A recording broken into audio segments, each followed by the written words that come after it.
नमस्कार सभी का स्वागत है हमारे YouTube चैनल एग्री एच में। तो दोस्तों, आप सभी को पता है कि जो आपका जो पीजीआई का एग्ज़ाम है वो बहुत ही पास आ रहा है। उसका लास्ट एक मंथ रह चुका है। तो जो भी बच्चे पीजीआई के लिए प्रिपेयर कर रहे हैं, ठीक है, तो उनको ये पता होना चाहिए कि उनके एग्ज़ाम में क्या क्या आने वाला है। ठीक है, पहली तो बात आपको बिल्कुल क्लियर होना चाहिए, आपका माइंडसेट बिल्कुल फोकस्ड होना चाहिए, क्योंकि अब जो लास्ट का मंथ होता है वो बहुत ज़्यादा इंपॉर्टेंट है। जिन बच्चों ने अभी तक तैयारी बिल्कुल भी नहीं किया ना, वो बच्चे भी अगर आपसे तैयारी करेंगे तो कुछ ना कुछ बात बन सकती है। कॉम्पिटिशन होता है बहुत ज़्यादा। ठीक है, तो हमारी तरफ से ये पेशकश की गई है आपको कि हम एक लास्ट मंथ की जो हम टिप्स एंड वीडियो टिप्स आपको दे सकते हैं, जो आपको पीवाईक्यू वगैरह जो कहाँ से ज़्यादा बनते हैं या कहाँ कौन से चैप्टर वाइज हम आपको दे सकें। तो हमने इस वीडियो में उसी का कोशिश किया है कि इस वीडियो में हम जो सबको सम अप करके आप तक ये ला सकें और आप अपना पढ़ाई जितनी जल्दी हो सके वहाँ उन चैप्टरों से मेन हाई वेटेज टॉपिक से ज़्यादा प्रिपेयर कर सकें। ठीक है, तो आपको पता है कि जो आपको जो एग्ज़ाम होता है सीईटी का, उसमें टोटल 180 क्वेश्चन होते हैं। 180 में से आपके पास फिजिक्स में 60 क्वेश्चन होते हैं, ठीक है, आपके केमिस्ट्री में 60 क्वेश्चन होते हैं और बायोलॉजी में 60 क्वेश्चन होते हैं। ठीक है, तो आपको ये पता है। तो हमारी जो 12th और 11th की उस वाइज वेटेज हम इसमें से अब एक बार चेक करेंगे। तो सबसे पहले बात करते हैं हमारे फिजिक्स की। तो फिजिक्स हमारा क्या होता है, 11th 12th दोनों की आती है। ठीक है, थोड़ी सी स्लाइट सी वेटेज आपको 12th क्लास की ज़्यादा दिखती है सीईटी एग्ज़ाम में rather than the 11th topics. तो आप देखो 11th में जो टॉपिक्स जो मेन होते हैं, ठीक है, उसको हम एक बार देखें। देखो सबसे पहले है लॉज ऑफ मोशन। ठीक है, लॉज ऑफ मोशन में से 4 क्वेश्चन अराउंड हर बार बनते हैं। वर्क एनर्जी पावर से भी ऑलमोस्ट 3 क्वेश्चन बन जाते हैं। ठीक है, हमारा जो सीईटी का एग्ज़ाम होता है उसमें से ना कोई पर्टिकुलर नहीं है कि इसी टॉपिक से ज़्यादा क्वेश्चन बनते हैं। उनमें से हर एक टॉपिक में से ना किसी में से ज़्यादा क्वेश्चन आ जाते हैं। देखो मतलब ऐसा नहीं होता कि आपका जैसे पर्टिकुलर कोई चैप्टर वाइज एग्ज़ाम उठेगा, अभी इस चैप्टर से ज़्यादा क्वेश्चन देंगे, वो सभी का सम अप करके डालते हैं। तो ऐसे ही देखो रोटेशन के 3 क्वेश्चन बन जाते हैं। और जो है न्यूमेरिकल पार्ट ना सिर्फ बहुत कम होता है, सिर्फ 10 से 20 मार्क्स का होता है। 20 मार्क्स होते हैं आपके 60 में से, इससे ज़्यादा न्यूमेरिकल पार्ट भी नहीं होता है। ठीक है, तो आपका जो मोर फोकस आप करोगे वो थ्योरी पे करना है। आपको थ्योरी ज़्यादा से ज़्यादा आपको पढ़नी है। ठीक है, ग्रेविटेशन से 1-2 क्वेश्चन आ जाता है। ग्रेविटेशन से मोस्टली आपको न्यूमेरिकल 1 को देखने को मिलता है। ठीक है, वहीं बात करते हैं थर्मल प्रॉपर्टीज़ से भी 1-2 क्वेश्चन आपका थ्योरी का गारंटी आता है। वेव से 1-2 क्वेश्चन उठ जाता है अपना। ठीक है, और उसके बाद ऑसिलेशन से 2 क्वेश्चन बन जाते हैं। काइनेमैटिक्स बिल्कुल स्टार्टिंग का टॉपिक है, इजी टॉपिक है, उससे भी 2 या 3 क्वेश्चन आपके बन ही जाते हैं। ठीक है, यूनिट एंड मेजरमेंट का तो देखो एज यूनिट वगैरह पूछते ही आपसे कि इसका यूनिट बता दो। ठीक है, ये वो आपसे 1-2 क्वेश्चन वैसे पूछ लेते हैं और सिंपल आपसे बिल्कुल इजी क्वेश्चन यूनिट डायमेंशन से स्कोरिंग क्वेश्चन आ जाते हैं, वो भी थ्योरी पार्ट के।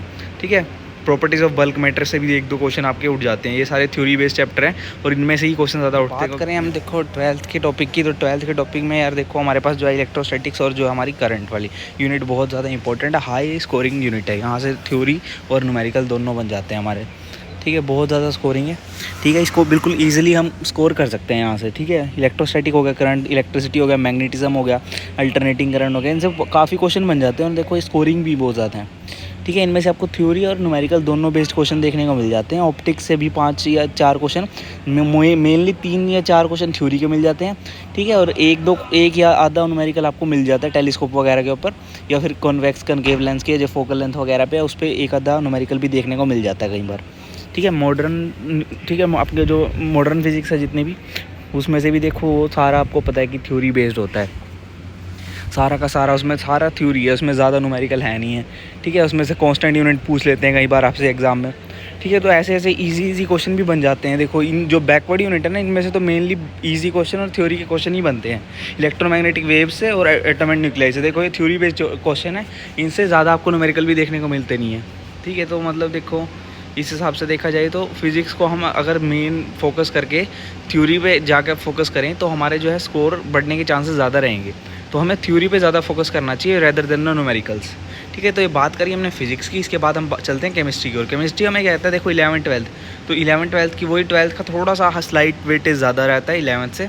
ठीक है, तो और जो मेन चैप्टर इसमें से हमारे पास हैं जैसे कि सम बेसिक कंसेप्ट, 2 क्वेश्चन इसमें से देखने को मिल जाते हैं, जैसे मोलरिटी बिल्कुल इजी, थ्योरी न्यूमेरिकल दोनों मतलब आ जाते हैं। ठीक है, और वहीं स्ट्रक्चर ऑफ एटम बिल्कुल थ्योरी बेस्ड चैप्टर है। ठीक है, केमिकल बॉन्डिंग उससे तो डेफिनेटली क्वेश्चन बनते हैं, बड़ा लेंथी टॉपिक है और बड़ा ईजी भी है और स्कोरिंग भी बहुत ज़्यादा है।